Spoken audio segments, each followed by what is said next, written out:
8 o'clock, I'm going to call the Board of Directors meeting to order. Thursday, October 2 at 8 o'clock. And I think you would do a roll call, please. Yes, Donovan. Here. Hawkinson. Yeah, Hawkinson online. She's absent at the moment. She's having internet problems this morning, so we'll see if she is here later. Lillyquist. Here. Hunt. Here. Canoe. Currently absent. Stewart. Here. Williams. Here. Darwin. Here.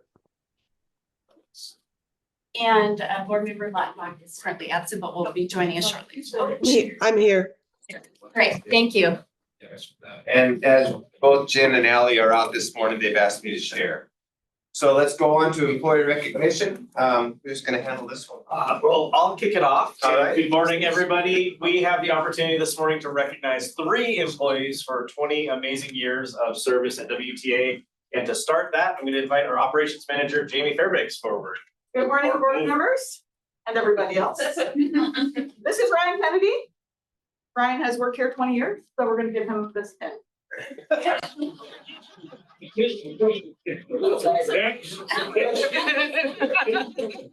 Before I start with words of affirmation, I want to say thank you, Candace. Yeah. The life of a transit employee is tough schedule and hard work. Without your love and support, I doubt Ryan would be as successful as he is, or be as charming as he is every day. So on to the words of affirmation. Ryan, you're outstanding. You're smart. You've done 20 years of really great work here at WTA. We were drivers at the same time. I don't remember any of that. I only remember when, I do remember when you became a dispatcher and thinking, well, that was a good pick. This guy's smart. He's got it going on. He's very functional in there, really helping the system. And then when you joined the team that I get to work directly with, and we worked side by side, I got to know you even deeper as a very caring, kind person. I'm so fortunate to get to work with people I like every day and that I enjoy being around. And you're a big part of that. The work you do supporting the field, the front line, all of WTA operations, the community at large. I greatly appreciate that. And I know the community appreciates that as well, because you're doing very, very good work. That's what I have to say to you. You're awesome. 20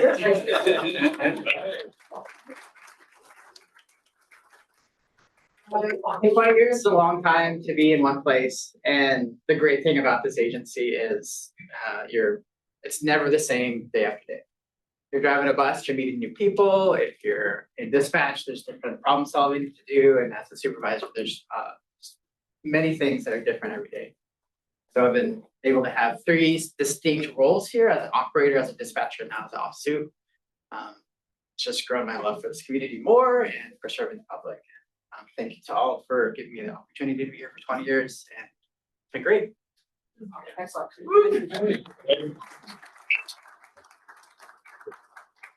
Brian has a slide that I made. What is there? I missed it because I was so television.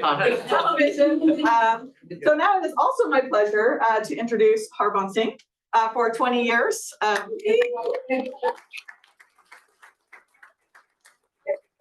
So, you know, I'm this guy. You're so steady. You're like so solid. Yeah, I just saw you the other day, and it's like I knew your 20 years was coming up, and I saw you up on campus with all those students. As cool as a cucumber, we're taking them maternity to get on the bus, you know, their first day of school. You're just continuing to shine, provide that great customer service after all these years. It's remarkable, really. Like 20 years, I could grind a person down, but not you. And then what do you say? You're going to do another 10. So I think I'm direct outside. We'll get that sign. Make sure that you're not committed to that, and that there's no backing out later on. Thank you so much. Everything you do for the community, you must have carried thousands and thousands of passengers in these 20 years and made a lot of people really happy to get where they needed to go. There you are. Thank you. Well, I like this job. I mean, the people I work with, it keeps me moving. I'm out there, always doing something, staying busy. That's what I like. And I work a lot with the students. I like easy to work with. I'll say good morning, thank you. That's it. That's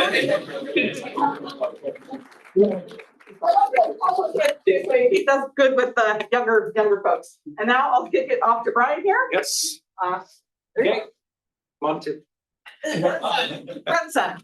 So I've been the honor to be Tiffany's supervisor since I've been in Operation Soup. And she really just embodies that friendly, safe, reliable, and efficient service that is in our mission statement. And she not only is an operator, she's a substitute dispatcher and also substitute expediter, right? I've seen Not anymore, I used to. Yes. I've seen you in the booth, just always a smile on her face, super friendly, always a team player. Just even keel. I've never seen Tiffany get flustered or freaked out over any situations. It's just, that's what I really admire about you, Tiffany. You take, you're just really even, and you're a great decision maker out there. So, and she really connects with her coworkers. I just wanted to point out, we got all these photos. Tiffany just loves hanging out with her coworkers. She makes great connections, both with coworkers and her passengers. And that's what's kept me here this whole time too. I'm approaching 20 soon. And so, just we just all the way we connect with each other. It's just such a great family we have here. So, yeah. So Tiffany, to 20 years. Thank you so much.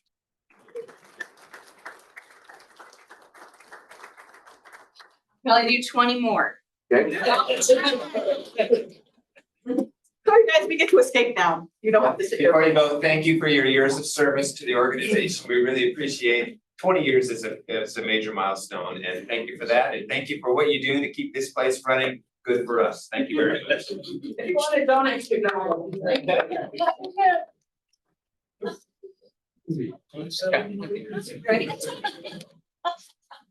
All right, next on our agenda is citizen communication. Does anyone in the room wish to address the council or the board?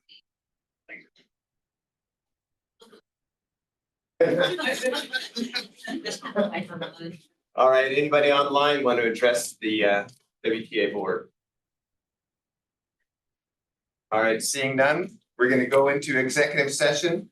The board will now meet in executive session for an update on the potential acquisition of real estate as allowed by RCW 42.30.110(1)(b). The board will be in executive session for approximately 10 minutes until 8:18.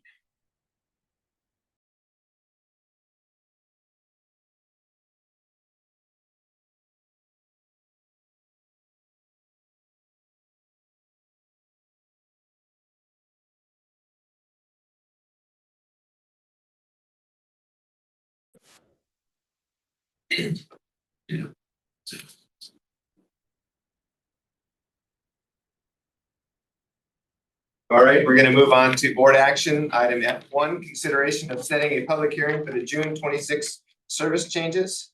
Becky. Yeah, so we're just gonna go over a quick overview presentation of what we're proposing, so everyone can start to understand everything.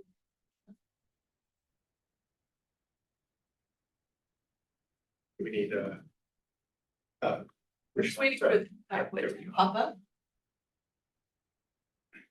good. Okay, next slide.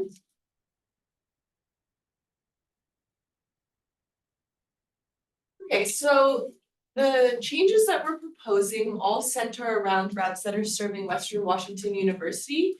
So we looked at the Lincoln Creek parking ride, we looked at service down to the Fairmont Transportation Center, which is Amtrak Greyhound.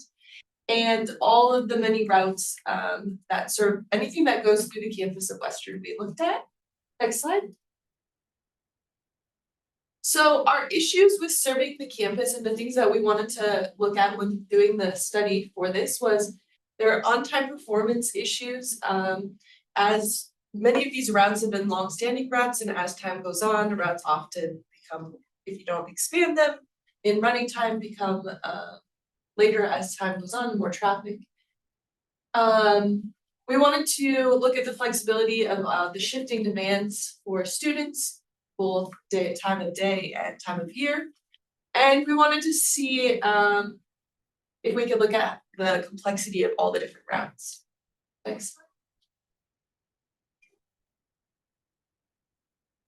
Next one. So these were the goals. Back one, sorry. These were the goals. So the top goal was that we wanted to maintain it or improve the productivity and efficiency, have the service levels adapt to demand, simplify the route structure, improve on-time performance, and have it be cost neutral or cost savings. So this proposal is not proposing to cost any additional money. Next slide. Okay, and so we're gonna go into what we're proposing. Next one.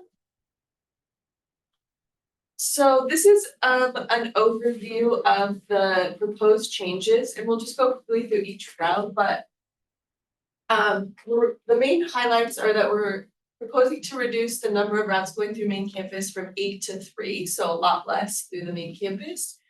It would create a GO line. It would extend the blue line down to Lincoln Creek Park and Ride and Lakeway and Lincoln. We would have an additional reduction of service in the summer where there's less demand. We adjusted all of the running times to existing conditions. And with this proposal, by not having as many every single route go through campus, some trips for some people they would have to transfer. The next slide. So this is the route 190, and this is the backbone of this proposal. And this would go every 15 minutes during the day on weekdays when classes are held during the school year. And then it would be only reduced to 3 an hour during summer. So in the summer, the demand is 4 times less than during the school year. And we just want to make sure we right size the service to the demand that's available. Okay, next one. So this is our existing route 14, and we would be reducing this from every 30 minutes to every 60 minutes. And then it would be supplemented by, if you were going to main campus from the station, you would be taking the 190. Or if you were going from the Happy Valley to campus, you would be taking the new 7.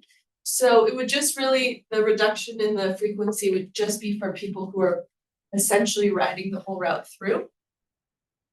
And part of this whole service change, one main concept was that we are taking out the western routes from being interlined with other routes. So as we sort of behind the scenes had to undo all the puzzle pieces and put it back together so that the on-time performance issues at campus wouldn't spill out into all the other routes. So they're more contained and we can deal with them. We need to adjust something, it doesn't have a big downstream effect. So yeah. So you said it'll reduce things for people, only for people who go all the way through. Yeah. Yeah, so But you could get the same frequency from Fairhaven to campus, downtown to campus, it's just not all the way. Yeah, so if you're going from Fairhaven to campus, then that would you could either take the yes, that one would be reduced, but if you're in Happy Valley to campus, you would still have every 30 minutes, or downtown to campus, you would have every 30 minutes with the new route 7 and then the 190. So if you're going from Fairhaven to campus or from Fairhaven all the way to downtown, then it would be reduced. If you're going from Fairhaven all the way to downtown, you do have the red line, sorry, it's not the red line anymore, Route 1, formerly known as. I'm thinking what they should be again. Yeah, I take that bus and yeah, the students get on in Happy Valley, not Fairhaven, and some do, but. Yeah, Can't yeah, afford the it. huge That's demand. right, you know. The huge demand is, and we'll see in the next slide, the new Route 7. Go to the next slide. So this is a new route that we're proposing that would help connect. So we're reducing the 14, and then we're not having the service on 32nd go directly to campus anymore. So we wanted to create a route that would take students from the high student demand on 32nd and then the student demand in Happy Valley up to campus. Now it does only go as far as South Campus, but that isn't where vast majority too are going. And then there's other options if they wanted to go all the way to main campus, or once they get to South Campus, they can hop on the frequent bus going up the hill. This also replaces the service on Samish Way. So this along with the new Route 5 would be the service on Samish Way. And the main reason that we wanted to do some of these changes too is that we had a lot of loop routes through campus. So the service on Samish was 107, 108. If you're going one way, you need one number. If you're going home, you need another. And loop routes can be really confusing for passengers because they have to remember like which route, which direction. And so one of our other goals was to try to simplify by having things go both directions. So if you got there on a route, you could get home on a route. Okay, next slide. So this is the Route 5. So this is, as I mentioned before, like it would replace the 105, which currently does the lower portion of the routing and then goes up through the campus to downtown. Instead, this would be additional service on Samish Way. What's nice about having the service on Samish Way is that it would provide evening and Sunday service on Samish, which we've been having a lot of requests as the Samish Way corridor continues to develop and have density and mixed use. That's a really good corridor for having evening and Sunday. So this would, you would get off at the McDonald, and is there another way to get it to campus? Yeah, so then you would get off right near Seahome Village, and then you would cross the street, and then there would be during the school year, there would be 4 buses an hour at any time, and then we're gonna supplement as we do with additional shuttles to when there's peak demand. And if they didn't want to change buses and they were only going to, and you were on 32nd, you could take the 7 up to campus if you didn't want to change buses. So for those that are unable to get to the 14 or the 7 from Old Fairhaven Parkway, then this would be the route, and then they would come up and transfer. What's also nice about this route is that if you're coming from Old Fairhaven Parkway and you're not a student, or 32nd and you're not a student, you can get to downtown without going through the huge crowding through campus. Can you go back one slide? I mean, these routes did look like a lot of the previous routes repeated here. So it covers the 32nd and 24th. It goes on Donovan to cut over. Yeah, but the 32nd and Samish, yeah. Correct, all the yes. way- That's the duplicates the whole way, right? Yeah, so right now, on Samish Way in one direction, we have 2 an hour. Oh, okay. And with 14, we have 2 an hour. And so it's really keeping the same level of service. It's not expanding the frequency on any of these corridors except for like on Samish the evenings and Sundays. Thanks. Yep. Okay, go back forward. Go back 1 to 5, Route 5, sorry. I just wanted to mention that this proposal, this new alignment, it does the service does go down to the Fairhaven Transportation Center, and it eliminates service to the Edgemore neighborhood. And this is primarily, it's a low density, and there's about 3 per day boardings on this section of it. And Yeah. Surprises. And that was just for the last 2 months. It can really fluctuate to 1 a day to 3 a day.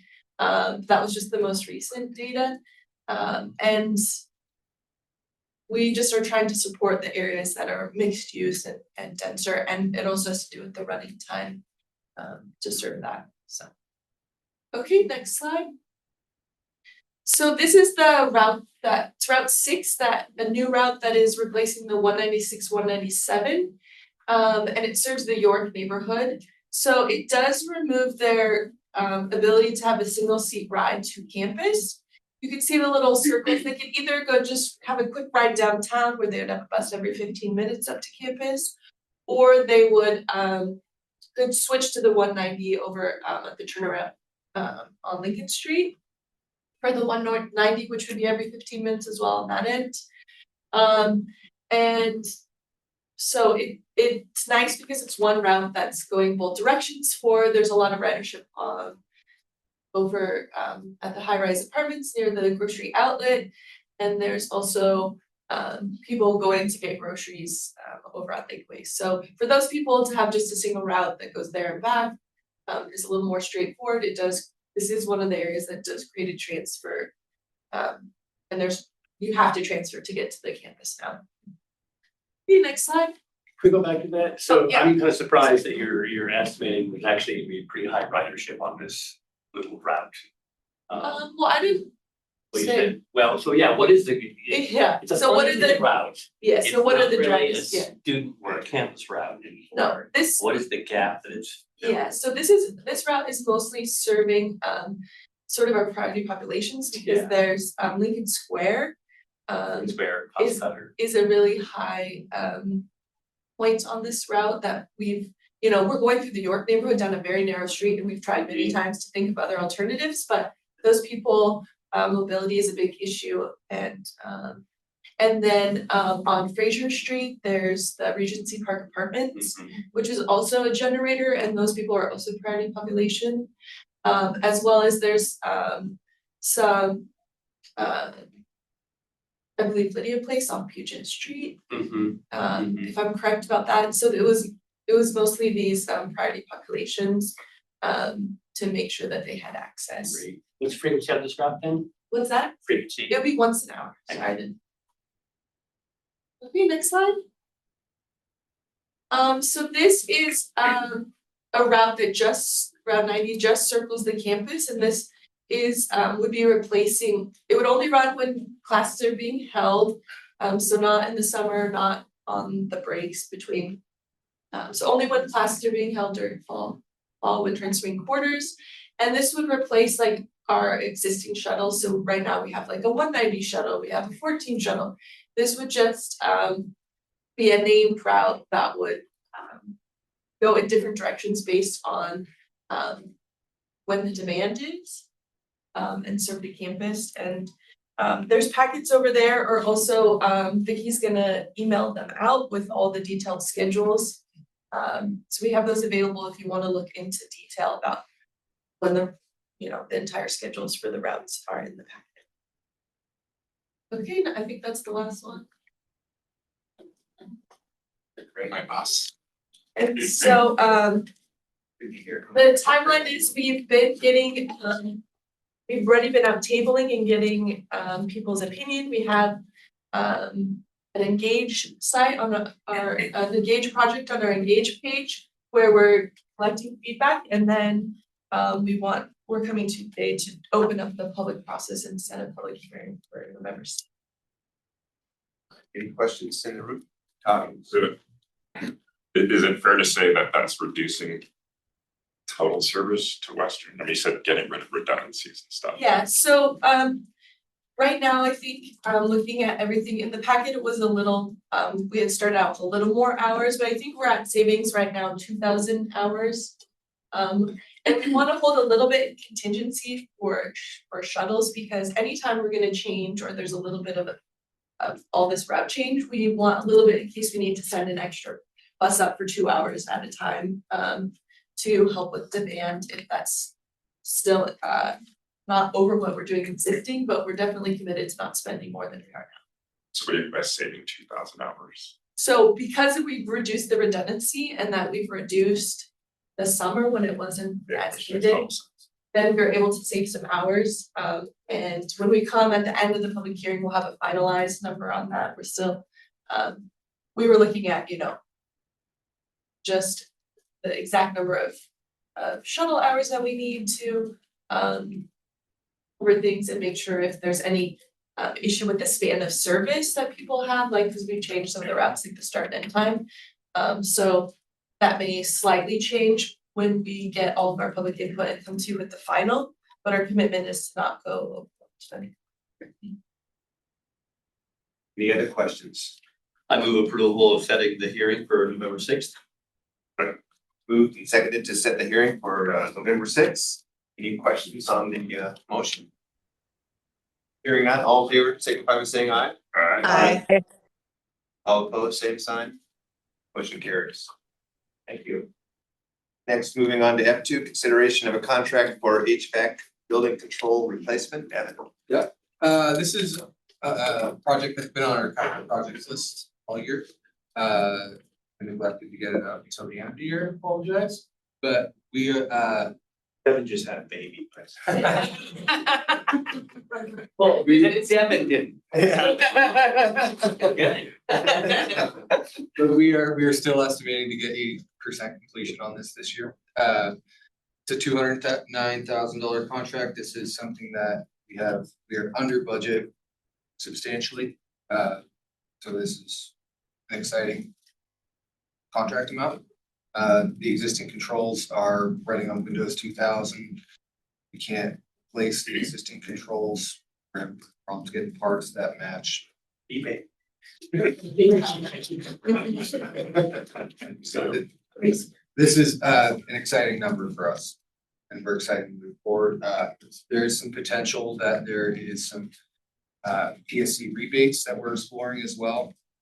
We don't know the full capacity on that yet, but there's some potential for some rebates from PSC as well. Any questions from the group or a motion? I'll go ahead and move that we authorize the general manager to execute this contract for HVAC controls. Second. Moved and seconded. Any other questions or comments regarding the motion? Hearing none, all in favor, signify by saying aye. Aye.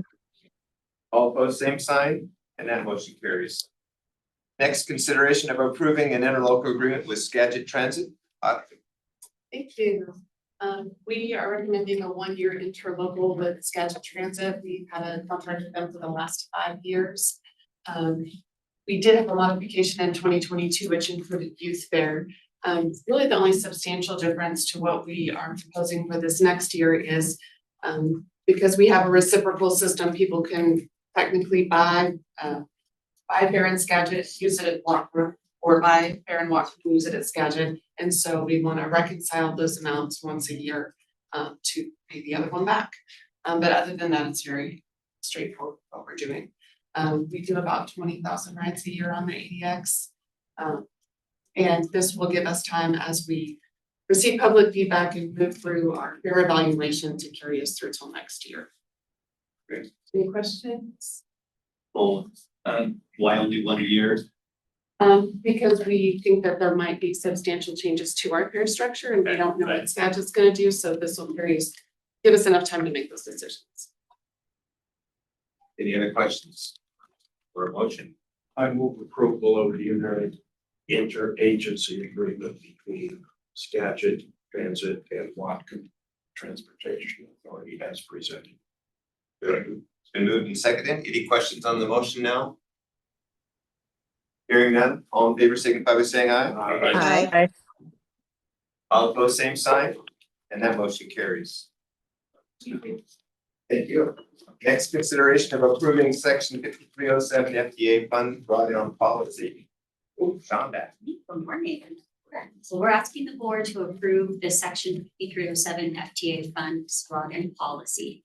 And what this policy will let us do is request 5307 money that we usually use for vehicle replacements to reimburse us for up to 50% of salaries, wages, and benefits. And then we would direct an equal amount of funds received into the fleet replacement fund. And the reason that we want to do this is it allows us to ensure that the funds are available for WTA, that they're not going to lapse. So the funds are available for 5 years. And we actually are in jeopardy of having 1 year lapse now. We reduce the carrying costs that we would incur if we're spending the money ahead of time and requesting reimbursement. It reduces the risk of changes to the formulas, the allocations, or the timing. We're actually in one of those areas right now with government shutdown. We can open a grant application at the end of October, but the timing of receiving the funds is a little bit in jeopardy. So I'll follow up a little bit that later. It allows us to make sure that our fleet replacement fund is always funded to the level we need it. Right now, we fund it from operations. So if we don't have enough operating cash, the fund could be lower. This will make sure that we're having that funded fully. And then since the grant funds aren't available, we'll be paying 100% of those costs.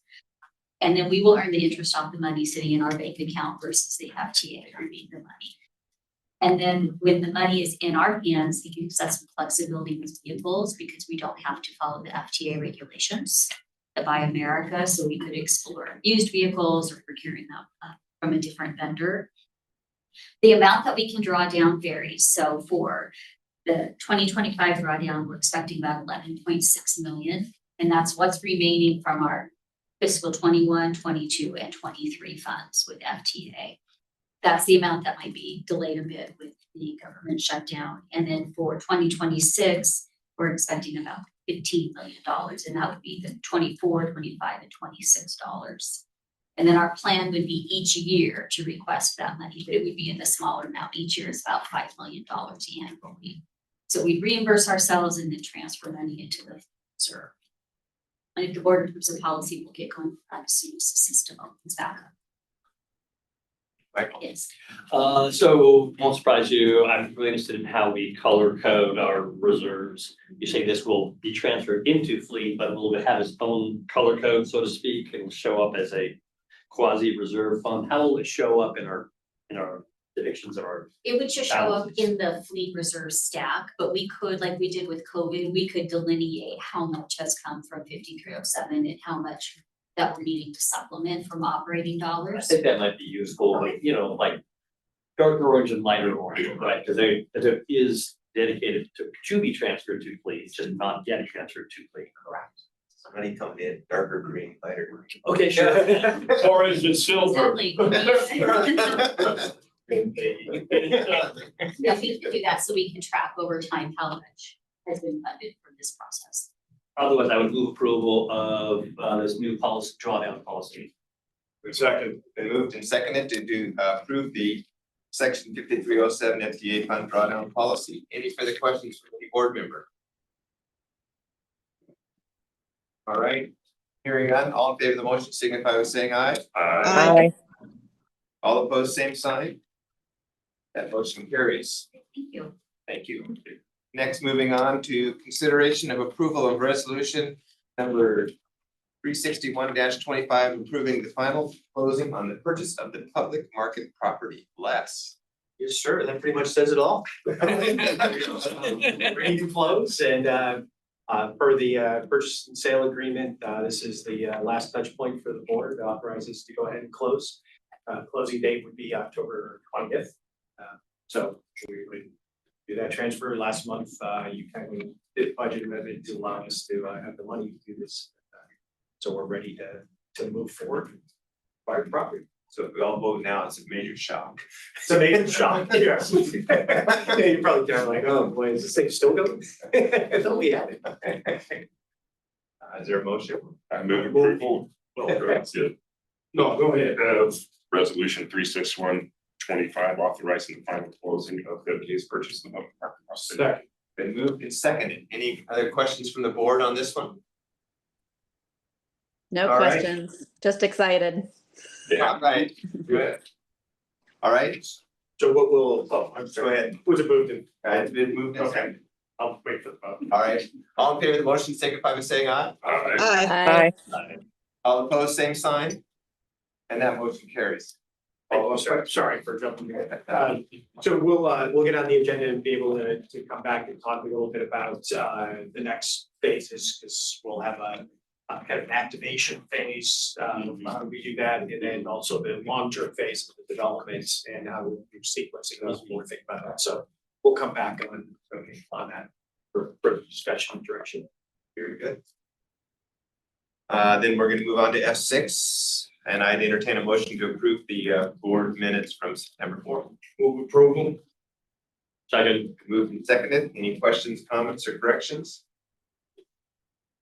Hearing none, all in favor of the motion, signify by saying aye. Aye. All opposed, same sign. That motion carries. We're on a roll. D1, update. Yes, so everyone knows, FIFA's coming, next, June, July. Well, yeah, staying away from, whether it actually comes to Seattle or not, ultimately, but anyway, so FIFA's coming, so we're in the midst of trying to plan, what does that look like? Tiger team together, working on it. The problem sets that we're looking at are for lack of a better way of describing it, the north-south, which is the I-5 backbone, how do you get people from Seattle to Vancouver? We don't have good data yet on, because they haven't sold the tickets yet, but how many people will be buying tickets in Seattle and Vancouver that may be moving up and down the I-5 corridor. So that's one transportation problem set. The other is, for lack of a better way to describe it, they call it east-west, but essentially how do you move people to the watch party sites and zones? So doing that. And then the third one is how do you do this in a way that doesn't degrade our service? Because we have people that are depending on getting around still, that won't go away. So those are kind of the three problem sets we're working on. From a resourcing standpoint, the state legislature authorized fan transits in fan zone cities, a percentage of money to increase or to help with transit service. For Bellingham, that formula worked out to a little over $174,000. They rounded, it was supposed to be 174 and some change, including 15 cents to the time team. They rounded down, so we're gonna throw in 3 cents each and make up the 15 cents, so then we'll cover that. But that's kind of resourcing that we have on that, and then, you know, how do you do it with your current staff? Can we use some of those resources to supplement, to reduce barriers for riding, particularly if there are people that don't have same skills or same language skills and so forth. So looking at how can we do that, and then can we leverage some of this money for the future as well? So could we do we need a sign, digital sign at Lincoln Creek, for example. That may be a way to fund that down the road. Some of the other things we're doing, particularly to try to solve that north-south, because if you think about, there's not an easy way to take transportation up from Seattle to Vancouver. Amtrak's, they're not increasing their trains, so they're keeping with the two that they have. So that won't increase capacity much. We don't know what'll happen with rental cars. You know, will there be enough rental cars in Seattle for those that do that? And this all goes on a planning assumption of that there will be significant numbers of people making that trek, but we don't know that yet. We'll find out how many people have bought tickets in both, and that will help guide us. One of the things we're talking about is with a private carrier. They do a Linwood, so you take Soundtrack to Linwood, or Soundtrack to Linwood. They would pick up there, stop in Bellingham, and then go to the SkyTrain in Richmond and do that. So you kind of one seat ride, just one stop in there. And maybe we could use some of this money to reduce the business risk for them to actually want to do that. So some things we're exploring. Reason I wanted to give you an update now is we have to have a spending plan into WashDOT no later than December 1st on how we're going to spend that money. So we'll reflect it in the 26 budget updated going out, but wanted to touch base on that. And as we refine this going into that December 1st date, we'll have another touch point with you. So you understand where that 174 is coming and going. WashDOT has told us they understand that this is 6 months essentially before game day, and you're trying to develop a plan without good information, like knowing how many people are buying tickets, those are questions, what the teams are, where the seatings are, you know, all those kinds of things that drop. So they've told us, hey, just get something in and you can amend this as you go forward. So we'll be talking more about this as we go into 26 too, but that's the schedule that we're driving on. So want to make sure you're right. Yeah, I know there are some rules that about private transportation companies and not having transit agencies, you know, unfairly compete with them. I'm kind of actually surprised that there's not more of an assumption that private transportation companies would take on this duty. I kind of assumed that it'd be a big opportunity for them first and primarily rather than secondarily. So what is the thinking on that statewide or regional wide? So region-wide, it's because there's a large business risk for them because they have fixed costs if they decide how many shuttles they're going to advertise taking people. They have those fixed costs, and if it doesn't work, then people aren't taking those, they're out money. They're still trying to run those because they have a shuttle designated and 5 people show up. That's not enough to cover their costs, but yet they're still having to do that. And so what we're looking at is, and some of the other transit agencies, how can we help reduce that risk to take it off our plate as a transit agency, that we just don't have to worry about that we can worry more about how do we move people to the fan zone. I guess I'm asking, are we conceiving this as us backstopping them or them backstopping us? Uh, Or neither? it is, they would be the primary, so that we would be the backup. Okay, that makes sense to me. Any other questions? I have one comment. At the DEM meeting on Tuesday, Matt Klein said estimates that were 500,000 people coming across the border are now 200,000. So you might want to check with him to see how that number got changed. And he said there's a lot of people they thought would cross the border, but now there's people, they're now beginning to understand that many people might not want to risk crossing the border for some reason. A chance for me to get tickets. Yep. That's where Watchdog is said they'll be flexible because there's a number of planning assumptions that we're making without the data to really support. So for example, if you have a team from some country that plays here that the US says fans can't get visas to come in, the team will come in, but the fans can't, so that would greatly diminish that demand signal. What's that? What was the organization you said that? The Department of Emergency Management. Oh. DEM, yeah. And they're working closely, sorry. I was just gonna pop in and say that mirrors some of our recent thinking as a fan zone site, where we are in a process of reevaluating and rescaling based on new numbers and the situation currently. And then also, I went to another meeting, surprise. Amtrak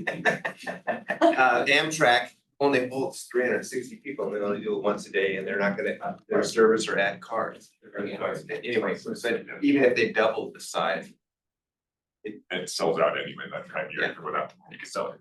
Anyway, it's a great option, or would be, but it's Amtrak has no. They don't have the cars. They don't have the cars, they don't have the appetite to do it, or the cars are not.